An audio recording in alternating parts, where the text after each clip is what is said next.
পৃথিবী না জানুক আমি তো জানি আমি কি পাপ করেছি হায় আমার পাপের করলে বিচার বাঁচার আমার নাই উপায় দয়াময় তুমি মাফ করো আমায় মাফ করো আমায় জেনে না জেনে কত যে আমি করেছি পাপ কতবার যে করেছি তাওবা কতবার অনুতাপ জেনে না জেনে কত যে আমি করেছি পাপ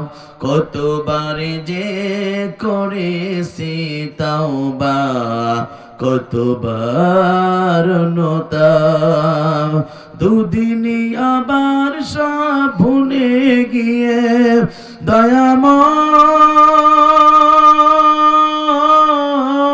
দয়াময় দুদিনই আবার সব ভুলে গিয়ে মজে গেছি দুনিয়ায় মাফ করো আমার পৃথিবী না জানুক আমি তো জানি আমি কি পাপ করেছি হায় আমার পাপের করলে বিচার বাঁচার আমার নাই উপায় দয়াময় তুমি মাফ করো আমায় মাফ করো আমায় আমার পাপের নাই সীমানায় তুমি মেহেরবান তুমি রহিম তুমি রহমান তুমি মেহেরবান আমার পাপের নাই সীমানায় তুমি মেহেরবান তুমি রহিম তুমি রহমান তুমি মেহেরবান আমায় তুমি করো গো মাফ আল্লাহ আমায় তুমি করো গো মাফ এই গুনাহগারে এই শুধু চাওয়া বিনিময় তুমি মাফ করো আমায় মাফ করো আমার পৃথিবী না জানুক আমি তো জানি আমি কি পাপ করেছি হায় আমার পাপের করলে বিচার বাঁচার আমার নাই উপায় দয়াময় তুমি মাফ করো আমায় মাফ করো আমায় চিৎকার করে বলেন মারহাবা এর জির করে লা ইলাহা দুইটার বেস সমস্ত সব বেস বাড়াই দেন ও লা ইলাহা সুবহানাল্লাহ আলহামদুলিল্লাহ লা ইলাহা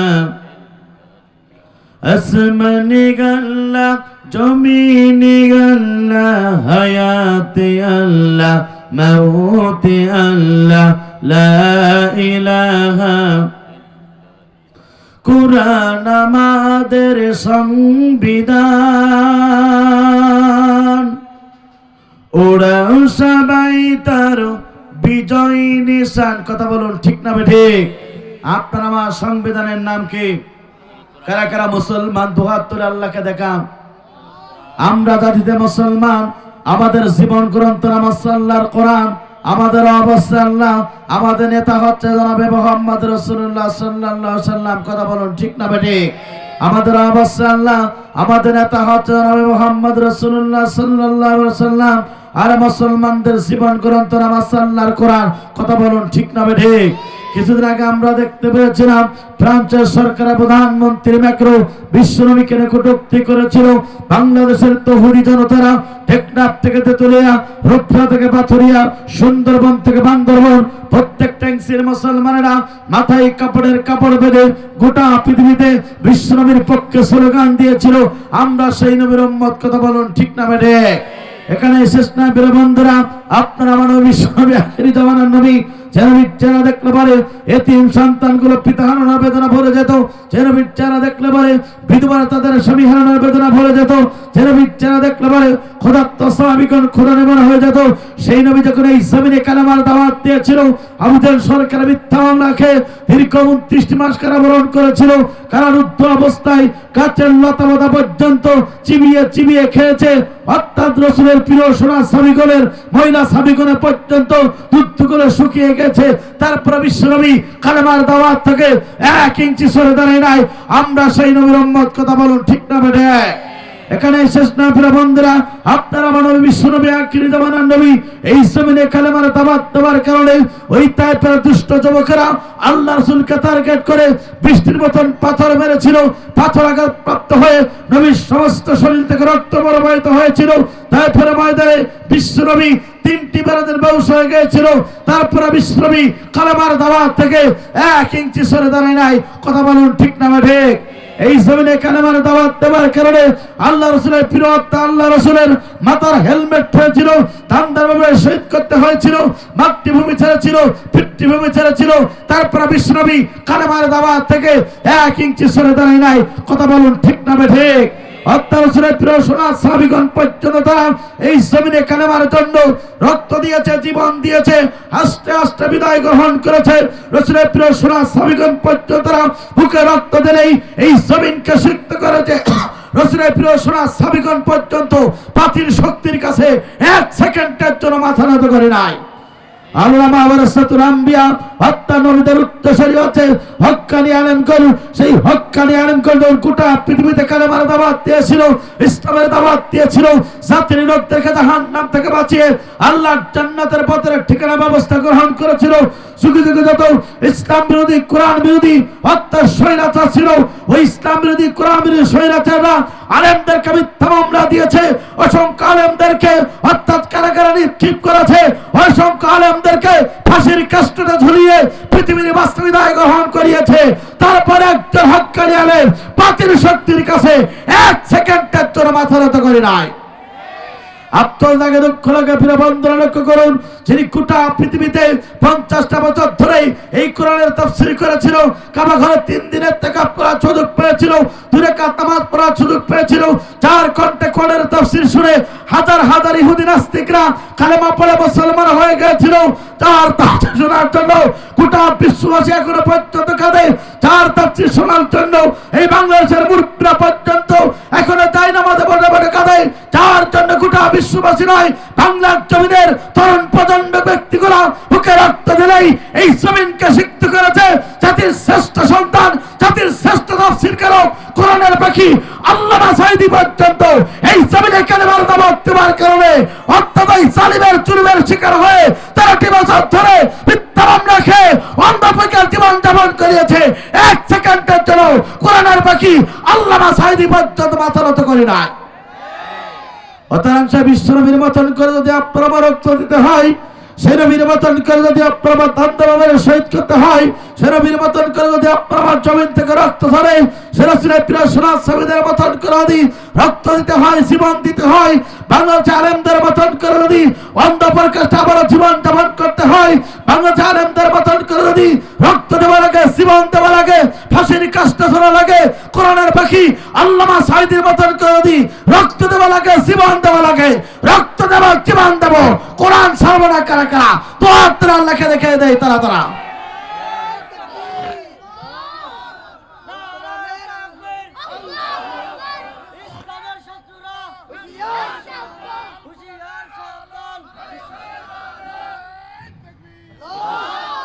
কোরআন আমাদের সংবিধান,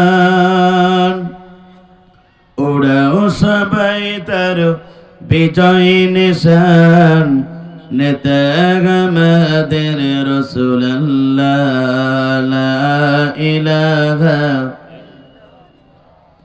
লা ইলাহা লা ইলাহা ইল্লাল্লাহু মুহাম্মাদুর রাসূলুল্লাহ সাল্লাল্লাহু আলাইহি ওয়াসাল্লাম।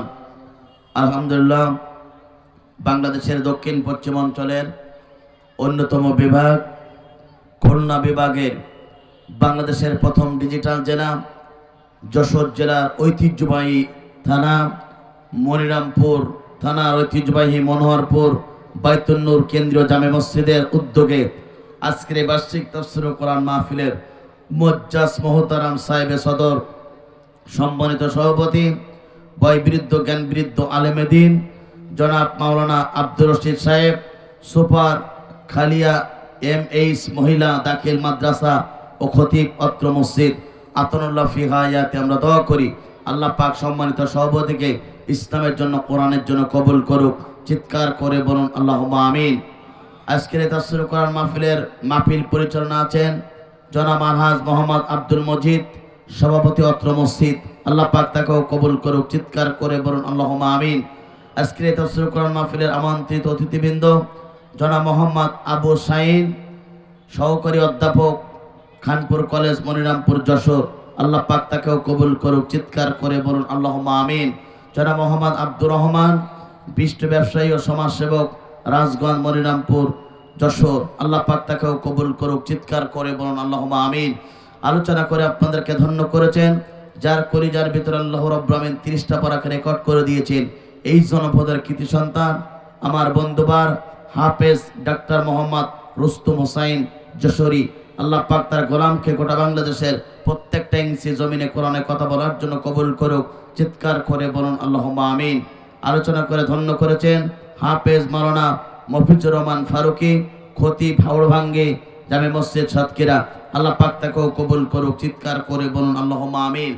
আজকের তাফসীর কোরআন মাহফিলের সম্মানিত প্রধান বক্তা আন্তর্জাতিক খ্যাতিসম্পন্ন মুফাসসিরে কোরআন, বিশিষ্ট ইসলামী চিন্তাবিদ, কোরআনের গবেষক এবং লেখক, গোটা বাংলাদেশের বক্তৃতা জগতে এক উজ্জ্বল ধ্রুবতারা, গোটা বাংলাদেশের বক্তৃতা জগতে এক উজ্জ্বল জ্যোতিষ্ক, আমার অত্যন্ত শ্রদ্ধেয় ব্যক্তিত্ব আল হাজারী বিশ্ববিদ্যালয়ের সম্মানিত সাবেক ছাত্র হযরত মাওলানা সাদিকুর রহমান আল আজহারী সাহেব আতানুল্লাহ ফি হায়াতে আমরা দোয়া করি আল্লাহ পাক তার গোলামকে গোটা বাংলাদেশ নাই দেশ এবং দেশের বাইরে কোরআনে কথা বলার জন্য তাকে কবুল করুক। চিৎকার করে বলুন আল্লাহুম্মা আমিন।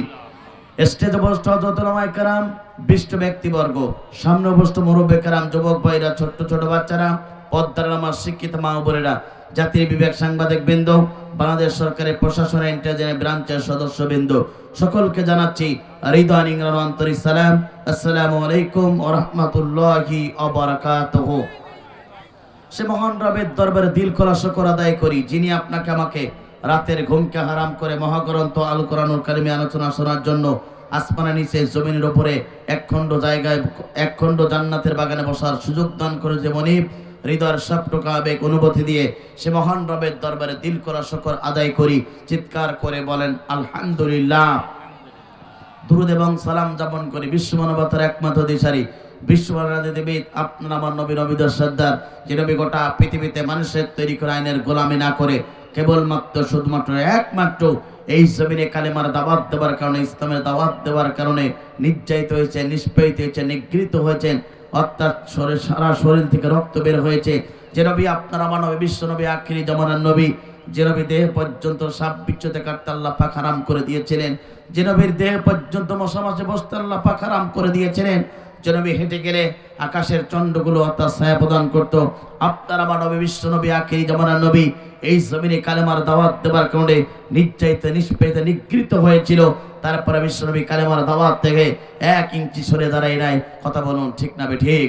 আজকের এই তাফসীর মাহফিল থেকে সে নবীর প্রতি দুরূদ আর সালাম সাল্লাল্লাহু আলাইহি ওয়াসাল্লাম মাগফিরাত কামনা করি ভাইদের জন্য, যাদের জীবনটা ইসলামের জন্য দিয়েছেন, কোরআনের জন্য দিয়ে গোটা পৃথিবীতে যাদের নামগুলো স্বর্ণাক্ষরে লেখা হয়েছে জান্নাতের সর্বস্থানে তার মর্যাদা দান করুক। চিৎকার করে বলুন আল্লাহুম্মা আমিন। প্রিয় উপস্থিতি, প্রিয় মনিরামপুরবাসী, আপনারা সকলেই কোরআনের ময়দানে আসতে পেরে খুশি না বেজার? জোরে বলেন খুশি না বাজান? যদি হন খুশি আওয়াজ দেওয়া লাগবে একটু বেশি। দেশের অবস্থা করুন, বক্ত দরকার আমাদের মতন সাইজ তরুণ, কারণ আগামীর বাংলাদেশ কোরআনের বাংলাদেশ। কথা বলুন ঠিক না বেঠিক? আগামীর পৃথিবী ইসলামের পৃথিবী, আগামীর পৃথিবী কোরআনের পৃথিবী, আগামীর সূর্য ইসলামের সূর্য, আগামীর সূর্য কোরআনের সূর্য। গোটা পৃথিবীতে ইসলাম কায়েম হবেই হবে, কোন নাস্তিকের বাচ্চা ঠেকাতে পারবে না। কথা বলুন ঠিক না বেঠিক? আমার বন্ধুরা, সুতরাং আপনাকে আমাকে সিদ্ধান্ত নিতে হবে। এই পৃথিবীতে যেহেতু আল্লাহ রাব্বুল আমিন সবচেয়ে শ্রেষ্ঠ করে আপনাকে আমাকে প্রেরণ করেছেন, এই জন্য এই পৃথিবীতে আসার পরে আল্লাহর সঠিক গোলামি করার দরকার আছে না নাই? জোরে বলেন আছে না নাই? এই জমিনের মালিককে, আমার সাথে কথা বলার জন্য চেষ্টা করবেন, এই জমিনের মালিককে, আসমানের মালিককে, হায়াতের মালিককে, জিকির মালিককে। সুতরাং গোটা সবকিছুর মালিক আল্লাহ। এই জমিনে গোলামি হবে কার? জোরে বলেন কার? মুসলমান আল্লাহর গোলামি ছাড়া এই পৃথিবীর অন্য কোনো মানুষের গোলামি করতে পারে না। কথা বলুন ঠিক না বেঠিক? সুতরাং সেই দরবের ইলাহি থেকে আপনার আমার জন্য কনস্টিটিউশন সংবিধান, সেই দরবের ইলাহি থেকে আপনার আমার জন্য রহমতের কিতাব, জান্নাত পাওয়ার কিতাব, জাহান্নাম থেকে বাঁচার কিতাব, যে কিতাবটা সেটা হচ্ছে মহাগ্রন্থ আল কোরআন। আমরা জাতিতে মুসলমান, আমাদের জীবন গ্রন্থ নামাজ আল্লাহর কোরআন, আমাদের অবশ্যই আল্লাহ, আমাদের নেতা হচ্ছে জনাবে মোহাম্মদ রাসূলুল্লাহ সাল্লাল্লাহু আলাইহি সাল্লাম। সুতরাং মুসলমান হিসাবে, খাঁটি মুমিন হিসাবে, আল্লাহর প্রিয় গোলাম হিসাবে এই পৃথিবীতে আল্লাহর কোরআন মানার দরকার আছে না নাই? জোরে বলেন আছে না নাই? কিন্তু আফসোস, দুঃখ, এখানে স্বাধীনতার 53 বছর পর্যন্ত এদেশের মুসলমানেরা সবকিছু দেখেছে, কিন্তু কোরআনের শাসন ব্যবস্থা এখনো দেখি নাই। কথা বলুন ঠিক না বেঠিক?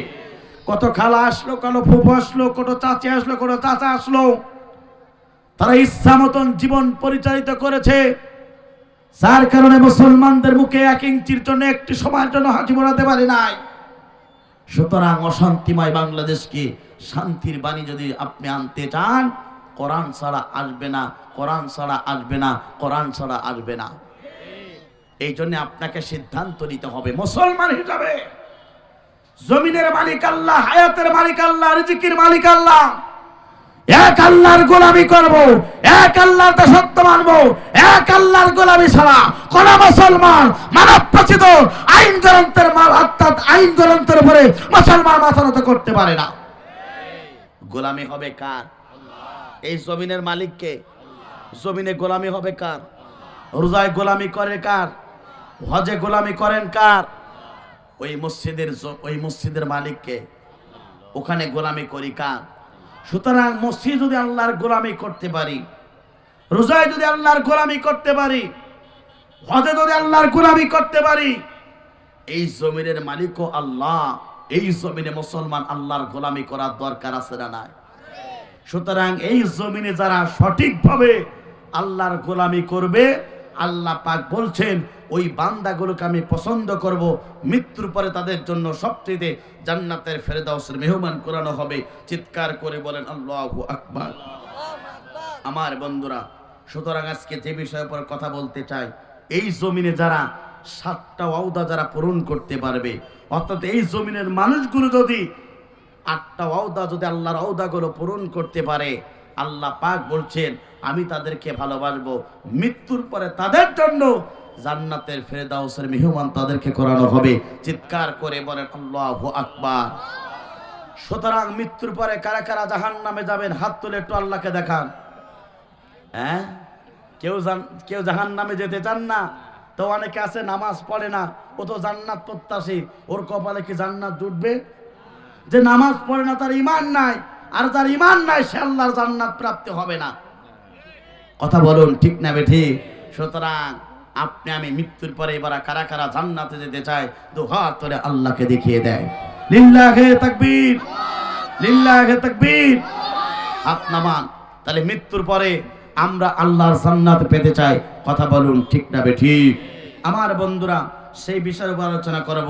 সুতরাং এই কোরআনটা এসেছে আপনার আমার মুখে হাসি ফোটানোর জন্য, এই কোরআনটা এসেছে জিন্দা মানুষের জন্য, এই কোরআনটা এসেছে মানুষকে জাহান্নাম থেকে বাঁচানোর জন্য, এই কোরআনটা এসেছে গোটা পৃথিবীর মুসলমানদের সুখী সমৃদ্ধ জীবন গড়ার জন্য। কথা বলুন ঠিক না বেঠিক? কোরআন এসেছে জিন্দা মানুষের জন্য, কোরআন মৃত্যু ব্যক্তির জন্য আসে নাই। আপনি মৃত্যুবরণ করেছেন আর আপনার সন্তানগুলো পাশে কোরআন তেলাওয়াত করবে, এই জন্য কোরআন নাজিল হয় নাই, বরঞ্চ কোরআন এসেছে গোটা পৃথিবীর মুসলমানদের মুখে হাসি ফোটানোর জন্য। কথা বলুন ঠিক না বেঠিক? কোরআন এসেছে জিন্দা মানুষের জন্য, কারণ জীবন যতদিন বেঁচে থাকবেন এই জমিনে যদি কোরআন মোতাবেক জীবন করতে পারেন তাহলে দুনিয়াতেও শান্তি, আখিরাতেও মুক্তি। কথা বলুন ঠিক না বেঠিক? কিন্তু আপনার জীবন আল্লাহ দিয়েছেন, এই জীবনে আপনি আল্লাহর কোরআনের কাছে মাথা নত না করে, আল্লাহর কাছে মাথা নত না করে শয়তানের কাছে মাথা নত করে আপনি জীবন পরিচালিত করলেন, মৃত্যুর পরে এই কোরআন আপনার কোনো উপকার করতে পারবে না। কথা বলুন ঠিক না বেঠিক? আমার বন্ধুরা তাহলে লক্ষ্য করুন, এই কোরআনুল কারীমটা আল্লাহর পক্ষ থেকে সবচেয়ে রহমতের কিতাব, এই কোরআনুল কারীমটা আল্লাহর পক্ষ থেকে সবচেয়ে বরকতপূর্ণ কিতাব। এটা আপনার আমার জন্য আল্লাহর পক্ষ থেকে সংবিধান। সেই মহান রব ঘোষণা করছেন, বান্দা শুনে রাখো এই কোরআনটা কেন নাজিল করা হলো। এই প্রশ্ন তুমি যদি এই কোরআনের কাছে প্রশ্ন করো, পৃথিবীর সমস্ত উত্তরগুলো ব্যর্থ হয়ে যাবে। তুমি যদি এই কোরআনের কাছে প্রশ্ন করো, সঙ্গে সঙ্গে এই কোরআনটা আপনার উত্তর দিয়ে দেবে। একবার জোরে জোরে বলুন আল্লাহু আকবার। আল্লাহ পাক বলেন, বান্দা শুনে রাখো কোরআনটা নাজিল করা হলো কেন। সেই কথা আল্লাহ পাক এই কোরআনুল কারীমের ভিতরে 1400 বছর আগে রেকর্ড করে দিয়েছেন। আল্লাহ রাব্বুল আমিন সুন্দরভাবে ঘোষণা করলেন, আলিফ লাম রা কিতাবুন আনজালনাহু ইলাইকা লিতুখরিজান নাসা মিনায-যুলুমাতি ইলান-নূর। চিৎকার করে বলুন আল্লাহু আকবার। আল্লাহর পক্ষ থেকে জিব্রাইল মাধ্যমে বিশ্বনবীর প্রতি কোরআনটা নাজিল হলো। গোটা পৃথিবীতে যত প্রকার অন্ধকার পথ আছে, গোটা পৃথিবীতে যত প্রকার অন্ধকার সমাজ আছে, গোটা পৃথিবীর অন্ধকার যত মতদর্শ আছে, সমস্ত মতদর্শকে ডাস্টবিনে ফেলাই দিয়া, সমস্ত অন্ধকার মতদর্শকে ডাস্টবিনে ফেলে নিক্ষেপ করে দিয়ে আল্লাহর জমিনে একটি আলোকিত সমাজ তৈরি করার জন্য আল্লাহর পক্ষ থেকে জিব্রাইলের মাধ্যমে বিশ্বনবীর প্রতি আল্লাহ পাক কোরআনটা নাজিল করেছিলেন। কথা বলুন ঠিক না বেঠিক? আমার বন্ধুরা, কোরআনটা নাজিল হলো গোটা পৃথিবীর অন্ধকার সমাজটাকে পরিবর্তন করার জন্য। এবার আপনি আমি বিশ্বনবীর কাছে একটু লক্ষ্য করুন। আপনার আবার নবী বিশ্বনবী আখেরি জামানার নবী, এমন একটাই জামানায় আল্লাহর নবীকে এই পৃথিবীতে আল্লাহ পাক প্রেরণ করেছিলেন। যে সমাজটা ছিল আয়ামে জাহেলিয়াতপূর্ণ সমাজ, যে সমাজটা ছিল অন্ধকারে নিমজ্জিত সমাজ, যে সমাজে নারীর কোনো সতীত্বর গ্যারান্টি ছিল না, যে সমাজে মারামারি কাটাকাটি হানাহানি লেগেই থাকতো, জোরজার ছিল, মূল্যক তার ছিল, এমন একটা অন্ধকার সমাজে আল্লাহর নবীকে আল্লাহ রাব্বুল আমিন প্রেরণ করেছিলেন। যে সমাজে নারীর কোনো সতীত্বর গ্যারান্টি ছিল না। আমার বন্ধুরা, 1 থেকে 40 বছর পর্যন্ত আপনার আমার নবী বিশ্বনবী আখেরি জামানার নবী, তিনি দ্বীনের দাওয়াত দিয়েছিলেন। কিন্তু সেই দ্বীনের দাওয়াতটা ছিল কোরআন বিহীন। কোনো পরিবর্তন আনতে পারলেন না, কোনো মানুষের মুখে হাসি ফোটাতে পারলেন না, সমাজে অশান্তিময় পৃথিবীকে তিনি শান্তি আনতে পারলেন না। আমার বন্ধুরা, 40 বছর পরে আল্লাহ নবীর প্রতি আল্লাহ রাব্বুল আমিন এই সংবিধান কোরআনটা নাজিল হয়ে গেল। এবার আপনার আমার নবী বিশ্বনবী আখেরি জামানার নবী, এই কোরআন দিয়ে দাওয়াতে কাজ শুরু হয়ে গেল। অন্ধকার সমাজটা পরিবর্তন হয়ে গেল। কথা বলুন ঠিক না বেঠিক? আমার বন্ধুরা, কোরআন দিয়ে দেখুন দাওয়াতি কাজ শুরু হয়ে গেল, অন্ধকার আচ্ছন্ন সমাজটা পরিবর্তন হয়ে গেল, নারীর সতীত্ব গ্যারান্টি চলে আসলো, মারামারি কাটাকানি হাডাহানি বন্ধ হয়ে গেল, সব অশান্তির দাবানল সব কিছু শেষ হয়ে গেল। আমার বন্ধুরা, তাহলে লক্ষ্য করুন, 1 থেকে 40 বছর পর্যন্ত আল্লাহ নবী কালেমার দাওয়াত দিয়েছেন, করে পরিবর্তন আসলো না। কোরআন দিয়ে যখন তিনি দাওয়াতি কাজ শুরু করলেন, অটোমেটিক সব পরিবর্তন হয়ে গেল, অন্ধকার সমাজ পরিবর্তন হয়ে গেল। এই জন্য আমার বন্ধুরা একটু লক্ষ্য করুন, তাহলে আল্লাহ নবী সমাজটা পরিবর্তন করলেন কোরআন দিয়ে। আমার বন্ধুরা, সুতরাং 16 বছর ধরে দেশের মুসলমানেরা অন্ধকার একটি নিমজ্জিত সমাজের ভিতরে নিক্ষিপ্ত ছিল। সুতরাং 16 বছর পরে এই দেশের মুসলমানরা নিষ্কৃতি পেয়েছে। সুতরাং আগামীতে যদি এই বাংলার জমিনে যদি সমস্ত মুসলমানদের মুখে হাসি ফোটাতে চান, যদি এই সমাজ থেকে কুলুষিত মুক্ত করতে চান, দুর্নীতি মুক্ত করতে চান, সমাজ থেকে যদি সব কিছু দুর্বৃত্ত করতে চান, এই কোরআনের সমাজ যদি নির্মাণ হয়ে যায়, গোটা পৃথিবীর মুসলমান শান্তি পেয়ে যাবে, মুক্তিও পেয়ে যাবে। কথা বলুন ঠিক না বেঠিক? আমার বন্ধুরা, বিশ্বনবী 40 বছর পর্যন্ত দিনের দাওয়াত দিলেন, পরিবর্তন করতে পারলেন না। কোরআন দিয়ে দাওয়াতের কাজ শুরু হয়ে গেল, পরিবর্তন হয়ে গেল, অশান্তিময় পৃথিবীকে শান্তি চলে আসলো। আজকে প্রিয় রাজগড়বাসী, আপনাকে বলতে চাই, আল্লাহর নবী এই কালেমার দাওয়াত দিয়েছেন কোরআন দিয়ে। কোরআনের স্টেট কায়েম করার কারণে অশান্তিময় পৃথিবীকে শান্তিকারী দিলেন। সুতরাং আজকের এই বাংলাদেশকে, অশান্তিময় বাংলাদেশকে যদি শান্তির বাণী শোনাতে চান, আল্লাহর কোরআন রাষ্ট্র ব্যবস্থা ছাড়া হতে পারে না। বলেন হতে পারে না? কোরআন যেখানে আছে সেখানেই শান্তি আছে। কোরআন যেখানে আছে ওই মানুষগুলোকে এই দুনিয়াতে আখিরাতে সম্মানিত করেছেন তিনি কে? জোরে বলুন তিনি কে? সিদ্ধান্ত আপনার। এই দুনিয়াতে বেঁচে থাকবেন যতদিন, আল্লাহর কোরআনের পক্ষে থাকতে হবে ততদিন। এই দুনিয়াতে বেঁচে থাকবে ততদিন মানব রচিত যত আইন গ্রন্থ আছে সমস্ত আইন গ্রন্থকে ডাস্টবিনে ফেলাই দেওয়া। মুসলমান আল্লাহর জমিনে আল্লাহর দ্বীন কায়েমের পক্ষে থাকবে। কথা বলুন ঠিক না বেঠিক? যদি আপনি কোরআনকে মেনে নিতে পারি, তাহলে এই দুনিয়াতে অশান্তিময় পৃথিবীকে শান্তির বাণী দিবেন তিনি কে? আমার বন্ধুরা, কোরআন রাষ্ট্র কায়েম হয়ে গেল, গোটা পৃথিবীর অন্ধকার পরিবর্তন হয়ে গেল। সুতরাং বর্তমানে যদি আজকের এই পৃথিবীকে, বাংলাদেশকে যদি অশান্তিময় বাংলাদেশকে শান্তির বাণী আনতে চান, কোরআন ছাড়া কি পারা যাবে? জোরে বলেন পারা যাবে না? আমার বন্ধুরা, সিদ্ধান্ত আপনার। আগামীতে যদি কোরআনের স্টেট কায়েম করার জন্য আল্লাহর কোরআনের পক্ষে থাকতে হয়, জান দেব, মাল দেব, আল্লাহর কোরআনের পক্ষে থাকবো। মানব রচিত কোন মুসলমান, মানব রচিত আইনের কাছে মুসলমান মাথা নত করতে পারে না। কথা বলুন ঠিক না বেঠিক? এই জন্য আপনাকে সিদ্ধান্ত গ্রহণ করতে হবে, এই জীবনে বাঁচবো যতদিন আল্লাহর কোরআনের পক্ষে থাকবো। কথা বলুন ঠিক না বেঠিক? আমার বন্ধুরা, এই জন্য কোরআনটা নাজিল হলো গোটা পৃথিবীর অন্ধকারটাকে মানুষদেরকে আলোকিত সমাজ তৈরি করার জন্য। 1400 বছর আগে এই কোরআনটা নাজিল করেছিলেন। আমার বন্ধুরা, তাহলে লক্ষ্য করুন, আপনাকে আমাকে সিদ্ধান্ত নিতে হবে, এই দুনিয়াতে বাঁচবো যতদিন আল্লাহর কোরআনের পক্ষে থাকবো ততদিন, এই দুনিয়াতে বাঁচবো যতদিন ইসলামের পক্ষে থাকবো ততদিন, এই পৃথিবীতে বাঁচবো যতদিন আল্লাহর কোরআনের রাষ্ট্র কায়েমের পক্ষে থাকবো ততদিন। কথা বলুন ঠিক না বেঠিক? এই জন্য আমার বন্ধুরা, অনেক এলাকার লোকেরা বলেন এই তাফসীর মাহফিল দিয়ে লাভ কি? কিন্তু আল্লাহ পাক বলছেন, বান্দা শুনে রাখো, যদি কোরআনের তাফসীর মাহফিল যদি আয়োজন করা হয়, ওই সমাজের মুমিনদের সবচেয়ে বড় উপকার হয়। একবার জোরে জোরে বলুন আল্লাহু আকবার। আল্লাহ পাক বলেন, ওয়াজাক্কির ফান্না যিকরা তানফাউল মুমিনিন। হে নবী, আপনি মুমিনদেরকে কোরআন শোনান, কেননা মুমিনদেরকে যদি আপনি কোরআন শোনান, মুমিনদের জীবনের সবচেয়ে বড় উপকার হবে।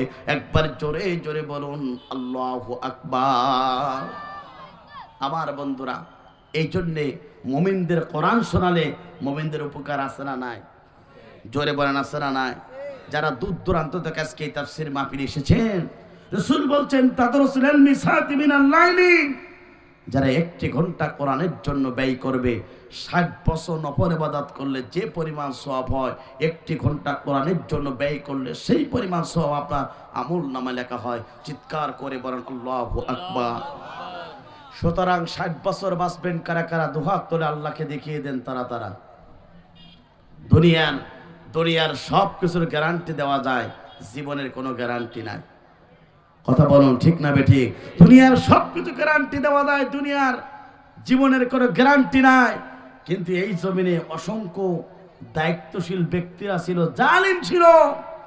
ওই জালিমেরা ক্ষমতার মাসনাদে বসে মুসলমানদের জবরদল পাথরের মতো মুসলমানদের ইমানের শিকড় কাটে মুসলমানদের মাথার উপরে বসে তারা বলেছিল 2041 সাল পর্যন্ত ক্ষমতার মাসনাদে আমরা থাকবো। আল্লাহ পাক 2024 সালে অর্থাৎ 20 খেলে বাংলার জমিন থেকে তাদেরকে বিতাড়িত করেছে। ইন্না বাতশা রাব্বিকা লাশাদীদ, যেদিন আল্লাহ ধরবে দুনিয়ার কেউ সেদিন রাখতে পারবে? জোরে বলেন, পারবে না। এই জন্য দুনিয়াতে যারা জালিম হয়েছে, দুনিয়া যারা অহংকারী হয়েছে, তাদেরকে দুনিয়ার মাঝ থেকে লাঞ্ছিত অপমানিত করে বিদায় গ্রহণ করিয়েছেন তিনি কে? সে আল্লাহ পাক আছে না নাই? এত ক্ষমতা ছিল নমরুদের, সেই নমরুদকে আল্লাহ পাক যদি জুতার বাড়ি দিয়ে সাইজ করতে পারে। এত ক্ষমতা ছিল ফিরাউন, সেই ফিরাউনকে আল্লাহ রাব্বুল আলামিন যদি পানিতে চুপিয়ে মারতে পারে। এত ক্ষমতা ছিল এত ক্ষমতা ছিল আমার বন্ধুরা আবু জেহেলের। সে আবু জেহেলের বাড়িটা পর্যন্ত ইন্টারন্যাশনাল টয়লেট বাড়ি বানিয়ে দিতে পারে। ভবিষ্যতে যদি এই বাংলার জমিনে তাদের অনুসারী কেউ যদি হতে চায়, আল্লাহ পাক এই জমিনে তাদের মতো লাঞ্ছিত করা হবে। যিনি করতে পারেন তিনি কে? আমার বন্ধুরা, আজকের এই তাফসীরে কোরআন মাহফিলের সম্মানিত প্রধান মেহমান, গোটা বাংলাদেশের বক্তৃতা জগতে এক উজ্জ্বল ধ্রুবতারা, আমার অত্যন্ত শ্রদ্ধেয় ব্যক্তিত্ব, আমার বন্ধুরা হযরত মাওলানা সাদিকুর রহমান আজহারী সাহেব আমাদের অর্থাৎ আজকের এই মাহফিলের কমিটির কাছে তারা চলে এসেছেন। এই জন্য আপনারা কেউ টেনশন মুক্ত থাকেন। ইনশাল্লাহ হুজুর সঠিক সময় আজকে তাফসীর মাহফিল ইনশাল্লাহ কোরআন থেকে অত্যন্ত গুরুত্বপূর্ণ কথা বলবেন। আল্লাহ পাক সম্মানিত মেহমানকে যেন সুস্থ রেখে জাতির ক্রান্তিক অবস্থায় যেন কোরআন এবং হাদিস থেকে গুরুত্বপূর্ণ আলোচনা করতে পারে, সেই তৌফিক দান করুক। চিৎকার করে বলেন আল্লাহুম্মা আমিন। আমার বন্ধুরা, তাহলে লক্ষ্য করুন, 8টা কাজ যারা এই দুনিয়াতে করতে পারবেন, আল্লাহ পাক বলেন আমি তাদেরকে ভালোবাসবো, আমি তাদেরকে পছন্দ করব। তার 1 নম্বর হলো আল্লাহ পাক বলেন বান্দা শুনে রাখো, যারা এই দুনিয়াতে মুমিন হতে পারবে, যারা এই দুনিয়াতে মুত্তাকি হতে পারবে, যারা এই দুনিয়াতে আল্লাহর প্রিয় গোলাম হতে পারবে, যারা এই দুনিয়াতে সৎ মুমিন হতে পারবে, আল্লাহ পাক বলেন আমি তাদেরকে পছন্দ করব এবং মৃত্যুর পরে তাদের জন্য জান্নাতের ফেরদাউসের মেহমান করানো হবে। একবার জোরে জোরে বলুন আল্লাহু আকবার। এটা আমার কথা না, মহাগ্রন্থ আল কোরআনুল কারীমের কথা। আল্লাহ পাক বলেন ইন্নাল্লাযীনা আমানু ওয়া আমিলুস সালিহাতি কানাত লাহুম জান্নাতুল ফিরদাউসি নুজুলা। চিৎকার করে বলুন আল্লাহু আকবার। আল্লাহ পাক বলেন নিশ্চয় যারা আল্লাহর প্রতি সঠিকভাবে ঈমান আনতে পারবে, যারা খাঁটি ঈমান আল্লাহর প্রতি ঈমান আনতে পারবে, আর দুনিয়াতে যারা ভালো ভালো কাজ করতে পারবে, এই কাজ যারা করতে পারবে, 2টা ওয়াদা যারা পূরণ করতে পারবে, যারা আল্লাহর প্রতি সঠিকভাবে ঈমান আনতে পারবে আর দুনিয়াতে ভালো ভালো কাজ করতে পারবে, এই সত্য যারা পূরণ করতে পারবে, আল্লাহ পাক বলেন মৃত্যুর পরে ওই বান্দা এবং বান্দিগণের জন্য, মৃত্যুর পরে তাদের জন্য আমি রব্বুল আমিন সবচেয়ে বড় জান্নাতের ফেরদাউসের মেহমান করানো হবে। একবার জোরে জোরে বলুন আল্লাহু আকবার। আমার বন্ধুরা, তাহলে লক্ষ্য করুন, মৃত্যুর পরে 1 নম্বর ওই ব্যক্তিগুলা জান্নাত পেয়ে যাবে যারা এই দুনিয়াতে সঠিকভাবে ঈমান আনতে পারবে, দুনিয়াতে যারা ভালো ভালো কাজ করতে পারবে, এই সত্য যারা পূরণ করতে পারবে। আল্লাহ পাক বলেন বান্দা শুনে রাখো, আমি মৃত্যুর পর এই বান্দাগুলোর জন্য জান্নাতের ফেরদাউস করানো হবে। একবার জোরে জোরে বলুন আল্লাহু আকবার। আমার বন্ধুরা লক্ষ্য করেন, শুধু এখানেই শেষ নয়। আল্লাহ পাক বলেন বান্দা শুনে রাখো, একটা মানুষের তখনই দাম থাকে যখন তার দেহের ভিতরে রূহু থাকে। আমার বন্ধুরা, রূহুটা থাকলে যেমন আপনার কাছে আমার মূল্য আছে, রূহু না থাকলে আপনার কাছে আমার কোনো চারানা পয়সা মূল্য নাই। কথা বলুন ঠিক না বেঠিক? ঠিক তেমনি ভাবে আমার বন্ধুরা, ঠিক তেমনি ভাবে একজন মুসলমানের কাছে যদি ঈমান না থাকে, আল্লাহ তাআলার কাছে চারানার কোনো দাম নাই। কিন্তু আপনার কাছে সবচেয়ে এলাকার গরিব মানুষ, কিন্তু তার ঈমানটা আছে, একজন ভ্যান চালক হতে পারে কিন্তু তার ঈমানটা মজবুত আছে, ঈমানটা সঠিক আছে, আল্লাহ তাআলার কাছে তার সবচেয়ে দাম আছে। চিৎকার করে বলুন আল্লাহু আকবার। আমার বন্ধুরা, জমির দলিল থাকলে যেমন জমিটার দাম আছে, ঠিক তেমনি ভাবে একজন মুসলমানের ঈমান থাকলে আল্লাহ তাআলার কাছে তার দাম আছে। কথা বলুন ঠিক না বেঠিক?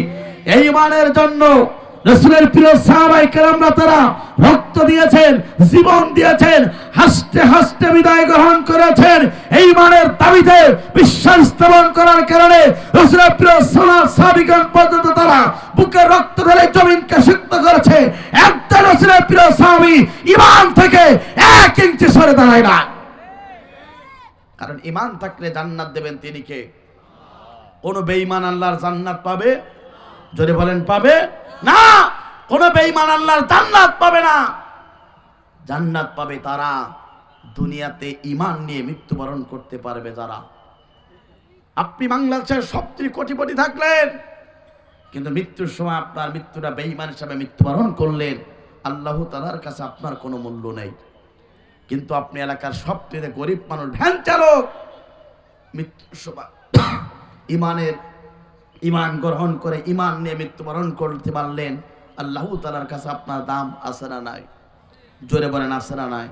আমার বন্ধুরা, তাহলে লক্ষ্য করুন, এই জন্য 1 নম্বর হলো যারা সঠিকভাবে মুত্তাকি হতে পারবে, ঈমানদার হতে পারবে, আল্লাহ পাক তাদেরকে ভালোবাসবেন। এবার আল্লাহ পাক অন্য আয়াতে জানিয়ে দিচ্ছেন, বান্দা শুনে রাখো, ওই ঈমানদারদের সম্মুখে যখন কোরআন থেকে আলোচনা শোনানো হয়, কোরআন থেকে যখন তেলাওয়াত করে করে ঈমানদারদের সম্মুখে যখন তাফসীর করানো হয়, তাদের জীবনে সবচেয়ে বড় 2টা উপকার হয়। একবার জোরে জোরে বলুন আল্লাহু আকবার। এটা আমার কথা না, মহাগ্রন্থ আল কোরআনুল কারীমের কথা। আল্লাহ পাক বলেন, ইন্নামাল মুমিনুনা আল্লাযীনা ইযা যুকিরাল্লাহু ওয়াজিলাত কুলুবুহুম ওয়া ইযা তুলিয়াত আলাইহিম আয়াতুহু যাদাতুহুম ঈমানাও ওয়া আলা রাব্বিহিম ইয়াতাওয়াক্কালুন।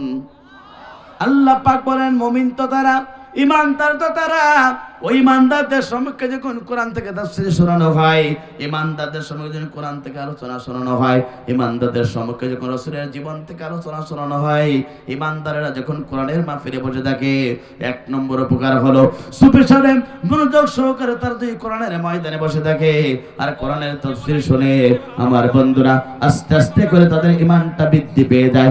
একবার জোরে জোরে বলুন আল্লাহু আকবার। আমার বন্ধুরা, ঈমানদারেরা সম্মুখে কোরআনের কথা বলা হয়, কোরআন থেকে তাফসীর শুনলে ঈমানদারের ঈমান বাড়ে, আত্মা লাগে, দুঃখ লাগে। আমার বন্ধুরা লক্ষ্য করুন, আজকে 16টি বছর ধরে এদেশের মুসলমানের সম্মুখে অসংখ্য তাফসীর করানো হয়েছে, ঈমানদারদের ঈমান বাড়ে নাই। ওদের জীবনের সবচেয়ে আফজালের রক্তের মতো শয়তানি বেড়েছিল। কথা বলুন ঠিক না বেঠিক?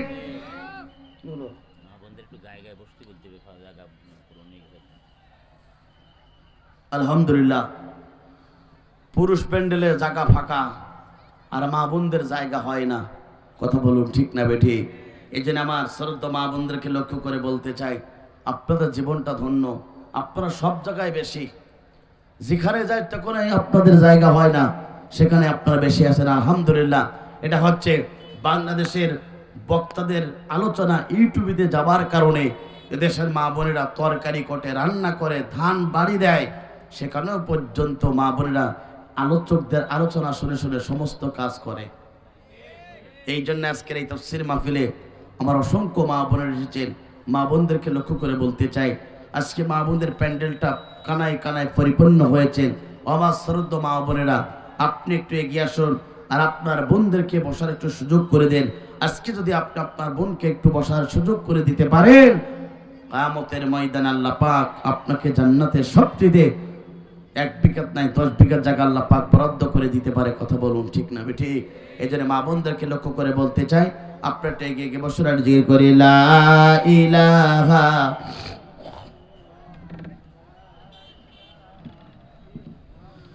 লা ইলাহা সুবহানাল্লাহ আলহামদুলিল্লাহ লা ইলাহা। মেলে আখি কত দেখি, মেলে আখি কত দেখি, নেমত ভরা এই পৃথিবী, তুমি রহমান তুমি মেহেরবান, প্রশংসা শুধু তোমারই। তুমি রহমান তুমি মেহেরবান, প্রশংসা শুধু তোমারই। যেদিকে তাকাই মন ভরে না, নেমত দেখে তার শেষ হয় না। যেদিকে তাকাই মন ভরে না, নেমত দেখে তার শেষ হয় না।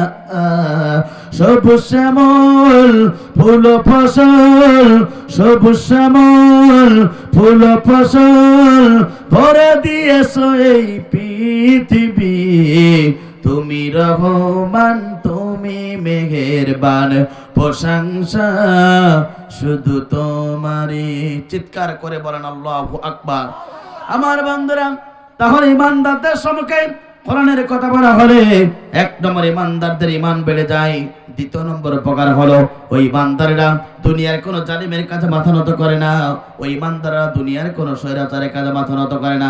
ওই ইমানদারেরা দুনিয়ার কোনো ইসলাম বিরোধী কোরআন বিরোধী ব্যক্তির কাছে মাথা নত করে না। তাদের মাথা নত হয় কেবলমাত্র শুধুমাত্র একমাত্র এক আল্লাহ তাআলার কাছে। একবার জোরে জোরে বলুন আল্লাহু আকবার। এরপর আল্লাহ পাক অন্য আয়াতে বলছেন, বান্দা শুনে রাখো, তিনটা শর্ত পূরণ করবে যারা এই দুনিয়াতে সত্য মুমিন তারা। আল্লাহু আকবার। কথাকার আল্লাহ পাক বলেন এই দুনিয়াতে তিনটা শর্ত পূরণ করতে পারবে যারা। আল্লাহ পাক বলেন নাই তো সত্যবাদী মুমিন। এটা আবার কথা আল্লাহ পাক কোরআনুল কারীমের ভিতরে ঘোষণা করলেন, ইন্নামাল মুমিনুনা আল্লাযীনা আমানু বিল্লাহি ওয়া রাসূলিহি সুম্মা লাম ইয়ারতাবু ওয়া জাহাদু বিআমওয়ালিহিম ওয়া আনফুসিহিম ফি সাবিলিল্লাহ উলাইকা হুমুস সাদিকুন। আল্লাহ পাক বলেন তিনটা সত্য যারা পূরণ করতে পারবে এই দুনিয়াতে সত্য মুমিন তারা হতে পারবে, সত্য মুত্তাকি তারা হতে পারবে। এক নম্বর হলো তারা আল্লাহর প্রতি সঠিকভাবে ঈমান আনবে, রাসূলের প্রতি ঈমান আনবে। আল্লাহর প্রতি ঈমান আনার পরে, রাসূলের প্রতি ঈমান আনার পরে তারা সন্দেহ পোষণ করবে না, কোনো প্রকার সন্দেহ পোষণ করবে না। তারা সঠিকভাবে আল্লাহর প্রতি এবং রাসূলের প্রতি ঈমান আনবে। এরপর আল্লাহ পাক বলেন, জান দিয়েছি আমি, মাল দিয়েছি আমি। জান এবং মাল দিয়ে যারা আল্লাহর রাস্তা আল্লাহর কোরআন প্রতিষ্ঠার জন্য যারা আন্দোলন করতে পারবে, যারা কাজ করতে পারবে, আল্লাহ পাক বলেন ওরাই তো জমিনের সবচেয়ে সত্যবাদী মুমিন। একবার জোরে জোরে বলুন আল্লাহু আকবার। আল্লাহর নবীর প্রিয় সাহাবায়ে কেরামরা তারা এমন ভাবে ঈমান এনেছিল। আমার বন্ধুরা, আল্লাহর নবী হাদিসের ভিতরে জানিয়ে দিচ্ছেন এমন একটা জামানা আসবে, এমন একটা সময় আসবে, এমন একটা কাল আসবে আমার বন্ধুরা হাতের ভিতরে আগুন ডাকতে সহজ হয়ে যাবে। ঠিক ওই সময় ইমানদারদের ঈমান ডাকা আগুনের চেয়েও কঠিন হয়ে যাবে। কথা বলুন ঠিক না বেঠিক? আল্লাহ নবী অন্য হাদিসের ভিতরে জানিয়ে দিচ্ছেন, বান্দা শুনে রাখো, ওই শেষ জমানায় সকালবেলা ইমানদার থাকবে, সন্ধ্যাবেলা কাফের হয়ে যাবে। সকালবেলা কাফের থাকবে, সন্ধ্যাবেলা ইমানদার হয়ে যাবে। আমার বন্ধুরা, এই জন্য সিদ্ধান্ত গ্রহণ করতে হবে। যদি সঠিকভাবে মুমিন হতে পারি, মুত্তাকি হতে পারি, তাহলে আল্লাহ পাক আপনাকে পছন্দ করবে। মৃত্যুর পরে ওই আল্লাহ আপনার জন্য জান্নাত ফেরদাউস মেহমান করানো হবে। একবার জোরে জোরে বলুন আল্লাহু আকবার। দ্বিতীয় নাম্বার হলো আমার বন্ধুরা, দ্বিতীয় নাম্বারও দেখলো যারা এই দুনিয়াতে আল্লাহর জীবন ব্যবস্থাকে যারা স্বেচ্ছায় মেনে নিতে পারবে, আল্লাহর জীবন ব্যবস্থা মতো যারা জীবন করতে পারবে, এই দ্বিতীয় নম্বর সত্য যারা পূরণ করতে পারবে, আল্লাহর কোরআন বলে মৃত্যুর পরে তাদেরকে জান্নাত দেওয়া হবে এবং আল্লাহ পাক তাদেরকে ভালোবাসবে। একবার জোরে জোরে বলুন আল্লাহু আকবার। কথাকার আমার বন্ধুরা, আল্লাহর জীবন ব্যবস্থা হচ্ছে কোরআন। মুসলমান হিসাবে আল্লাহর জীবন ব্যবস্থা মানার দরকার আছে না নাই? জোরে বলে আছে না নাই? আমার বন্ধুরা, জান্নাত যদি কেউ প্রত্যাশী হতে চায়, জাহান্নাম থেকে কেউ যদি মুক্তি পেতে চায়, আর আল্লাহ জান্নাতে যদি কেউ যদি প্রবেশ করতে চায়, তার জীবনের সিদ্ধান্ত থাকবে একটাই, এই দুনিয়াতে আল্লাহর জীবন গ্রন্থ, আল্লাহর পক্ষ থেকে সংবিধান, আল্লাহর পক্ষ থেকে জীবন ব্যবস্থা, আল্লাহর কোরআন ছাড়া মানব রচিত ইসলাম মুসলমান মানতে পারে না। যদি এই জীবন ব্যবস্থা আপনি মানতে পারেন তাহলে আল্লাহ পাক আপনাকে ভালোবাসবে। আর আল্লাহর জীবন ব্যবস্থা ভুলে গিয়ে যদি মানব রচিত ইসলাম মানেন, দুনিয়াতেও ধ্বংস হবেন, আখিরাতেও ধ্বংস হবেন। কথা কার? জোরে বলেন কথা কার? ইন্নাদ দীনা ইনদাল্লাহিল ইসলাম। আল্লাহ তাআলার কাছে একমাত্র শুধুমাত্র কেবলমাত্র পূর্ণাঙ্গ জীবন ব্যবস্থার নাম আছে ইসলাম। আমার বন্ধুরা, অর্থাৎ একটা মানুষের পারিবারিক জীবন থেকে শুরু করে রাষ্ট্র জীবন ব্যবস্থা পর্যন্ত একজন মুসলমানের এই জীবন ব্যবস্থা কোরআন দিয়ে মানতে হবে। আপনি রান্নাঘর চালাবেন কোরআন দিয়ে, পরিবার চালাবেন কোরআন দিয়ে, সমাজ চালাবেন কোরআন দিয়ে, রাষ্ট্র ব্যবস্থা চালাবেন কোরআন দিয়ে। অর্থাৎ মুসলমান হিসেবে আল্লাহ জান্নাতে প্রবেশ করতে চান, আল্লাহ জান্নাত ছাড়াই যেতে চান, ইসলামী জীবন ব্যবস্থা ছাড়া মানব রচিত জীবন ব্যবস্থা মানে আল্লাহ জান্নাত পাবেন না, পাবেন না, পাবেন না। এই জন্য আল্লাহর জীবন ব্যবস্থা মানার দরকার আছে না নাই? ইসলামী the complete code of life, পূর্ণাঙ্গ জীবন ব্যবস্থা যাবে কোরআনকে আপনাকে মানতে হবে। যুগে যুগে যারা এই দিনের পথে চলেছে, যুগে যুগে যারা হকের পক্ষে চলেছে, যুগে যুগে যারা আল্লাহর দ্বীন কায়েমের পক্ষে চলেছে, জালেমরা তাদেরকে কষ্ট দিয়েছে, তারপর একজন পয়গম্বর পর্যন্ত দ্বীনের দাওয়াত থেকে 1 ইঞ্চি সরে দাঁড়ায় নাই। ইতিহাস প্রমাণ করে এই পৃথিবীর প্রথম রাসূল নাম তার ছিল নূহ আলাইহিস সালাতু ওয়াস সালাম। তিনি পর্যন্ত এই জমিনে কালেমার দাওয়াত দিয়েছিল, হকের দাওয়াত দিয়েছিল। জাতির লোকেরা সহ্য করতে পারে নাই। এই পৃথিবীর প্রথম রাসূল নূহ আলাইহিস সালাতু ওয়াস সালামকে পিটাইছে, রক্তাক্ত করেছে, জমিনে তাকে বেহুশ করানো হয়েছে। তারপর নবী নূহ আলাইহিস সালাতু ওয়াস সালাম দ্বীনের দাওয়াত থেকে 1 ইঞ্চি সরে দাঁড়ায় নাই। মিল্লাতা আবিকুম ইব্রাহিম ওয়া সাম্মাকুমুল মুসলিমিন। মুসলিম জাতির পিতা ইব্রাহিম আলাইহিস সালাতু ওয়াস সালাম তিনি পর্যন্ত এই কালেমার দাওয়াত দিয়েছিল, হকের দাওয়াত দিয়েছিল। নমরুদ সহ্য করতে পারে নাই। আগুনের তৈরি আয়না ঘর বানিয়ে মুসলিম জাতির পিতা ইব্রাহিম আলাইহিস সালাতু ওয়াস সালামকে হত্যা করার চেষ্টা করেছিল। সেই আগুন থেকে মুসলিম জাতির পিতা ইব্রাহিমকে পৃথিবীর মাঝখানে আল্লাহ পাক বাঁচিয়ে রাখলেন। গোটা পৃথিবীর মাঝখানে লাঞ্ছিত অপমানিত করে জুতা পিটা করে আমার বন্ধুরা নমরুদকে সাইজ করেছিলেন। তিনি কে? জোরে বলেন তিনি কে? মুসা আলাইহিস সালাতু ওয়াস সালাম দ্বীনের দাওয়াত দিয়েছিল, হকের দাওয়াত দিয়েছিল। ফেরাউন সহ্য করতে পারে নাই, মুসাকে মারার জন্য চেষ্টা করেছিল। নীল নদের প্রান্তরে মুসা আলাইহিস সালাতু ওয়াস সালামকে নিয়ে যাওয়া হলো। মুসাকে মারার জন্য নীল নদের প্রান্তে যখন নিয়ে যাওয়া হলো, সঙ্গে সঙ্গে মুসা আলাইহিস সালাতু ওয়াস সালাম আল্লাহকে বলে, আল্লাহ সামনে আছে পানি, পিছনে আছে ফেরাউন, এখন আমি কি করি? আল্লাহ পাক বলেন, মুসা তোমার চিন্তা করা লাগবে না, তোমার হাতে যে লাঠিটা আছে একটু পানির উপরে ছেড়ে দাও। মুসা আলাইহিস সালাতু ওয়াস সালাম আল্লাহর ঘোষণা পাওয়ার পরে তিনি তার লাঠি দিয়ে অর্থাৎ পানির উপরে তিনি আঘাত করলেন। 12টি রাস্তা হয়ে গেল। সমস্ত রাস্তা দিয়ে তার অনুসারীরা নিরাপদ স্থানে চলে গেল। চিৎকার করে বলেন আল্লাহু আকবার। আমার বন্ধুরা, সেই ফিরাউনকে ডিজিটাল কায়দায় এই পৃথিবীর মাঝ থেকে সুপিয়ে সুপিয়ে মেরেছিলেন তিনি কে? এখানে শেষ নয় প্রিয় বন্ধুরা, আপনারা মানব বিশ্বনবী আখিরি জামানার নবী, তিনি পর্যন্ত এই জমিনে কালেমার দাওয়াত দিয়েছিল, হকের দাওয়াত দিয়েছিল, দ্বীনের দাওয়াত দিয়েছিল। আবু জেহেল উতবা সাইবারা সহ্য করতে পারে নাই। রসুলকে দিন থেকে সরানোর জন্য চেষ্টা করেছিল, জুলুম নির্যাতন করেছিল, রসুলকে 72 বার মারার জন্য চেষ্টা করেছিল। রসুল এই সমাজে কালেমার দাওয়াত দেওয়ার কারণে তাকে অত্যাচার, নির্যাতন, নিষ্পীড়ন চালানো হয়েছিল। তারপরে বিশ্বনবী কালেমার দাওয়াত থেকে 1 ইঞ্চি সরে দাঁড়ায় নাই। কথা বলুন ঠিক না বেঠিক? আপনারা মানবী বিশ্বনবী আখিরি জামানার নবী যদি এই জমিন আল্লাহর দ্বীন প্রতিষ্ঠা করতে গিয়ে যদি তাইফের দুষ্ট যুবকের রাসূলকে টার্গেট করে পাথর মেরেছিল, এই জমিনে কালেমার দাওয়াত দেওয়ার কারণে বিশ্বনবীকে উহুদের ময়দানে দান্দাভাবে শহীদ করতে হয়েছিল। এই জমিনে কালেমার দাওয়াত দেওয়ার কারণে, দ্বীন প্রতিষ্ঠার আন্দোলন করার কারণে আল্লাহ রাসূলকে তারা এই দুনিয়ার বাস্তবে বিদায় গ্রহণ করার জন্য হেলমেট মুক্ত ফাটানো হয়েছে। আল্লাহ নবী যখন দ্বীনের দাওয়াত থেকে কিঞ্চিত সরে নাই, আজকে ইসলামের উম্মত হিসেবে পৃথিবীর রামপুরবাসী আল্লাহর কোরআনের জীবন ব্যবস্থা থেকে মাথা মারা কিঞ্চিত সরতে পারে না। কারণ এই পৃথিবীতে প্রত্যেকটা নবী এবং রাসূলদের দাওয়াতে মিশন ছিল আল্লাহর জমিনে আল্লাহর দ্বীন প্রতিষ্ঠা করা। কথা বলুন ঠিক না বেঠিক? আপনি কি আমি কি সেই স্বপ্ন দেখতে পারি না? জোরে বলেন কি পারি না? আমার বন্ধুরা, যুগে যুগে পথ পয়গম্বর ছিল, সমস্ত পয়গম্বরদের উদ্দেশ্য বা লক্ষ্য ছিল আল্লাহর জমিন আল্লাহর দ্বীন প্রতিষ্ঠা করা। আপনার আমার নবীকে পর্যন্ত এই আল্লাহ, আপনার আমার নবীকে পর্যন্ত এই ভীষণ এই পৃথিবীতে আল্লাহ পাক তাকে প্রেরণ করেছিলেন।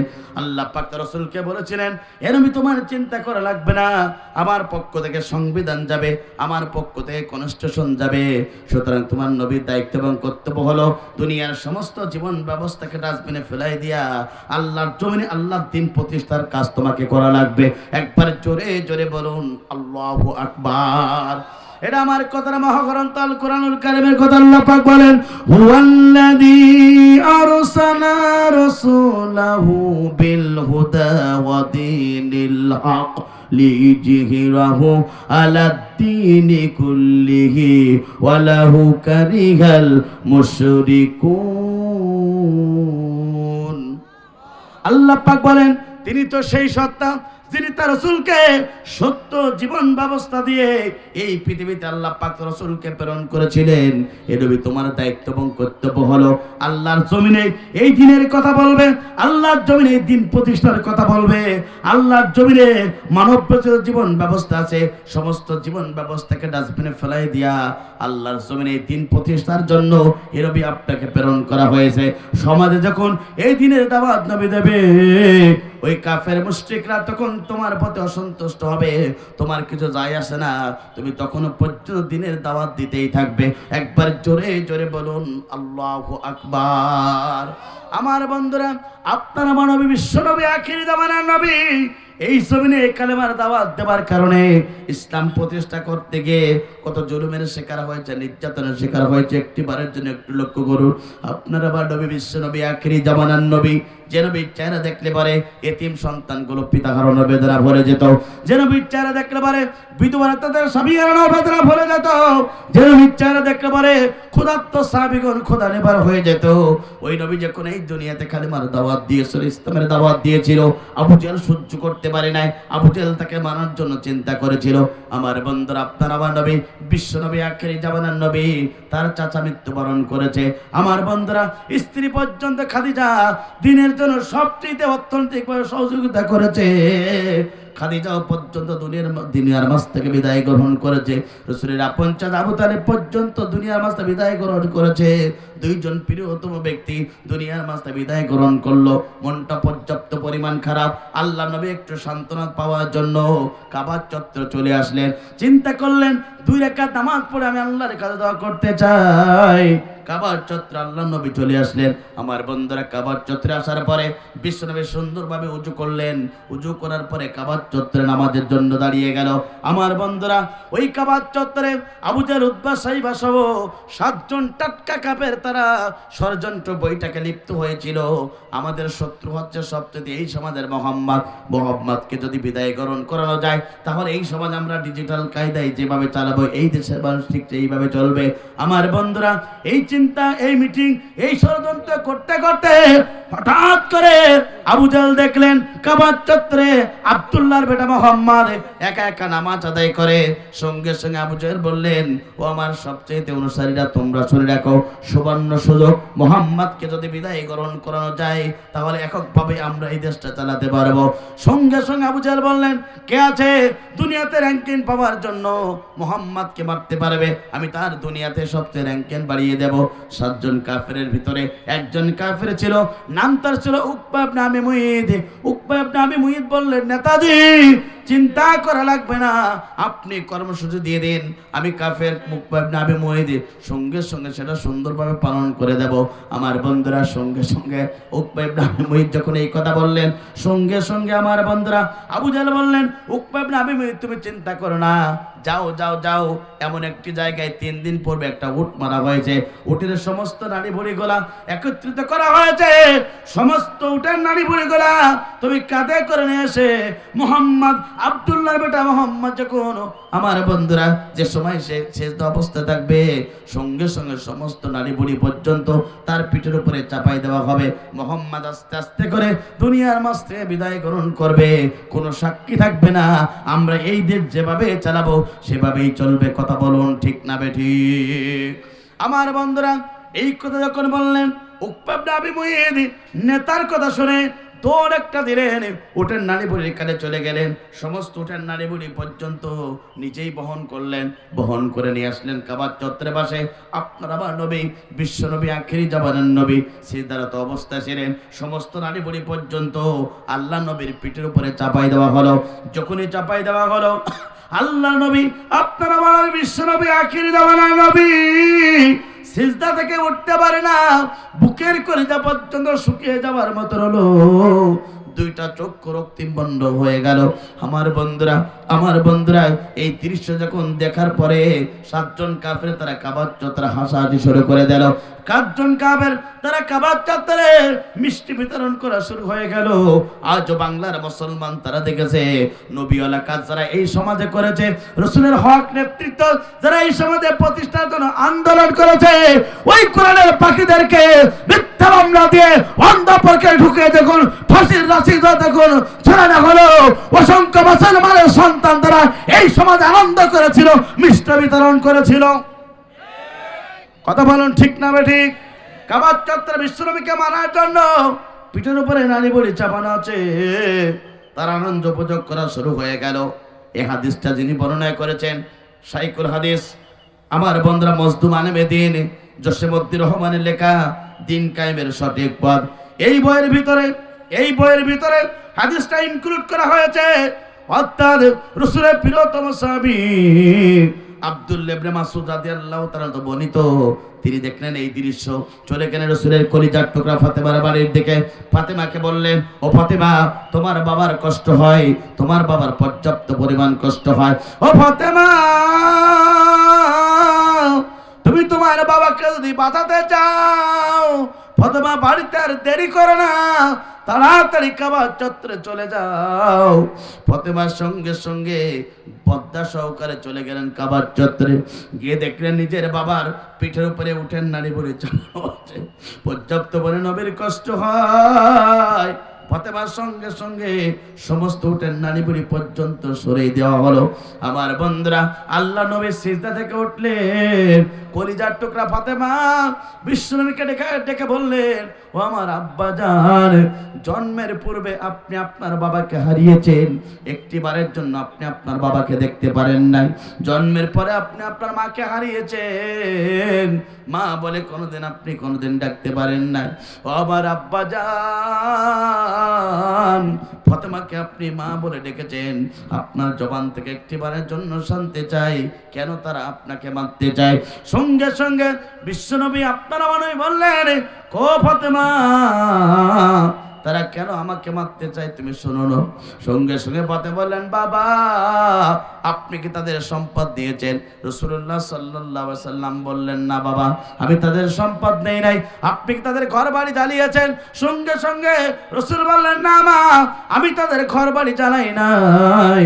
ফাতেমা বললেন, তাহলে আব্বা তাকে কেন আপনাকে মারতে চায়? বিশ্বনবী এই কথা শোনার সঙ্গে সঙ্গে বললেন, মা, ও আমার কলিজার টুকরা ফাতেমা, কেন তারা আমাকে মারতে চায়? একটা কথা বলার কারণে, কথা হলো এই জমিনে কালেমার দাওয়াত দিয়েছিলাম, যার কারণে তারা আমাকে মারতে চায়। কথা বলুন ঠিক না বেঠিক? ও আমার মা, কালেমার দাওয়াত দিয়েছিলাম, লা ইলাহা ইল্লাল্লাহু মুহাম্মাদুর রাসূলুল্লাহ। চিৎকার করে বলেন সাল্লাল্লাহু আলাইহি সাল্লাম। ও আমার মা, এই কালেমার দাওয়াত দেওয়ার কারণে তারা আমাকে মারতে চায়। আবার আল্লাহ নবীর সঙ্গে সঙ্গে বললেন, ফাতেমা, তুমি আমার জন্য একটু পানির ব্যবস্থা করো। সঙ্গে সঙ্গে ওই মসজিদে নবীর পাশে একটা বাগান ছিল, আঙ্গুর বাগান। ওই আঙ্গুর বাগানের মালিক ছিল আদ্রাজ। সঙ্গে সঙ্গে আমার বন্ধুরা, সঙ্গে সঙ্গে তিনি রাসূলের কলিজার টুকরা ফাতেমা চলে গেলেন ওই বাগানের ভিতরে। কিছু আঙ্গুর ফল নিয়ে আসা হলো, চাপ দিল, 1 গ্লাস আঙ্গুর পার হলো। আল্লাহ নবীর সঙ্গে সঙ্গে সেবন করলেন। সেবন করার পরে সঙ্গে সঙ্গে একটু শক্তি হলো, দুহাত ধরে আল্লাহকে বলে, আল্লাহ, কাবার চত্বরে যে কাফেররা দুনিয়ার মাঝ থেকে আমাকে বিদায় গ্রহণ করাতে চায়, আল্লাহ, আমি নবী বেঁচে থাকতে থাকতে যেন তারা দুনিয়ার মাঝ থেকে বিদায় গ্রহণ করে। একবার জোরে জোরে বলুন আল্লাহু আকবার। আমার বন্ধুরা, দুনিয়ার সমস্ত দোয়াগুলো ব্যর্থ হতে পারে, নবীর দোয়া কি ব্যর্থ হবে? জোরে বলেন হবে। নবীর দোয়া কবুল হয়ে গেল। আমার বন্ধুরা 15 বছরে বলে প্রান্তরে আবু জাহল উতবা শাইবা সহ 7জন কাফের দুনিয়ার মাঝ থেকে জাহান্নামে পাঠানো হলো। একবার জোরে জোরে বলেন আল্লাহু আকবার। বিশ্বনবী দিনের দাওয়াত দেওয়ার কারণে আবু জাহল উতবা শাইবারা রাসূলকে টার্গেট করে কষ্ট দিয়েছিল, নির্যাতন করেছিল, মৃত্যুর মুখে ঠেলে দেওয়া হয়েছিল। আল্লাহর নবীকে আল্লাহ পাক বাঁচিয়েছিলেন, আল্লাহ রাসূল দোয়া করেছিল, আবু জাহল উতবা শাইবারা দুনিয়ার রাস্তায় ধ্বংস হয়েছিল। আল্লাহ কোরআনের বাকি আল্লামা সাঈদীকে যারা অন্যায়ভাবে জাতির লোকের সম্মুখে হত্যা করেছিল, কোরআনের বাকি আল্লামা সাঈদী বলেছিল আমাকে হত্যা করার পরে এই জালিমরা 1 বছর ক্ষমতার মাস্তারে থাকতে পারবে না।